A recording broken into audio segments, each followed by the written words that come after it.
Hello, my name is Jesus Antonio Uriarte Redondo, and this is the Conference 7.2 video for the conclusion of the end of Unit 7.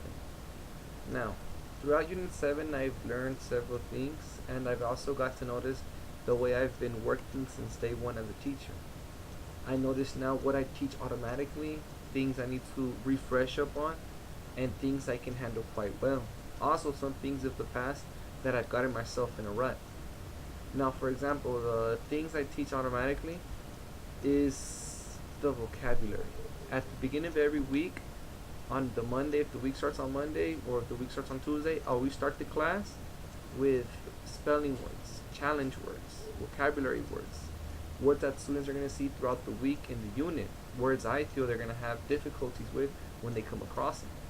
Now, in order to prevent that, I teach my students vocabulary by using flashcards, big flashcards, sentences. Sometimes students didn't want to translate the words so they can understand it in their first language. It's something that I'm not really quite comfortable with, but if they understand it better, then I do it anyways. Now, vocabulary words, students learn them best by dynamic activities also. I usually do hangman, broken telephone with my students, or a competition where who can spell the words first. I'll have a mini spelling bee in the classroom so students can compete and learn the words. That's something I say I teach automatically because one, I learned how to do it, and I also learned that students learn best by doing those type of activities. Another thing that I've noticed that I do automatically would have to be the way I teach the grammar. When I come across grammar exercises, whether it's sentences, questions, adjectives, where they go in the sentence, I do it by starting off by writing the question or the statement on the board, and students have to identify what comes first, whether it's the subject or it's the verb or it's an auxiliary. Then we form out the sentences on the board, and I show students that that's how they form a question, that's how they form a sentence, and that's why it's a simple present statement or a past statement because of the action. That's something I quite do throughout the middle of the week when we come across the grammar, and it's something students must know in order to speak formal or write formal. Those are two things I can see, and I tell myself that I automatically teach. Something I've learned that it's called automatically teaching because of Unit 7, thanks to Unit 7. Now, some things I need to refreshen up on. Well, to start off, I would have to say the role plays. I started doing role plays with students so they can feel more secure in the class. They can feel more confident in speaking the language with their classmates or with me.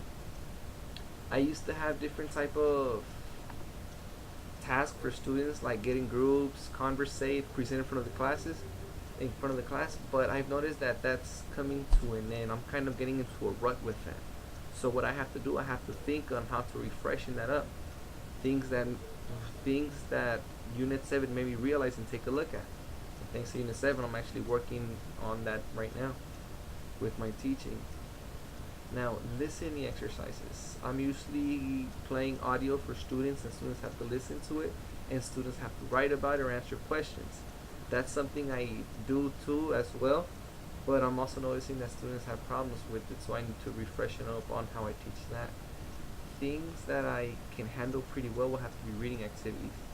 If it's not from the book, I usually go with activities out of the book, little short stories I come up with or I download from the internet, and then have students answer questions or have students speak about it with a partner after they finish reading individually, or they can read it together as groups or partners, and then have them write about it, do a short summary about it, use graphic sources from the story to understand the story better.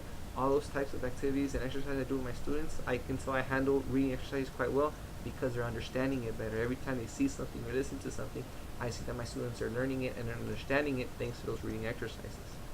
And thanks to Unit 7, after seeing how teachers do automatic teaching, how teachers need to refresh up on different types of assignments, tasks, and how teachers could handle things quite well, I've noticed the way I've been teaching, and I've noticed that I've been doing a good job, but I also need to improve in some areas as a teacher. Unit 7 also made me help look back in the past how I was a teacher from when I started as a regular job as to now how I look at it as my vocation.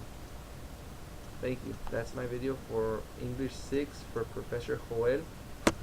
And I hope you guys like it.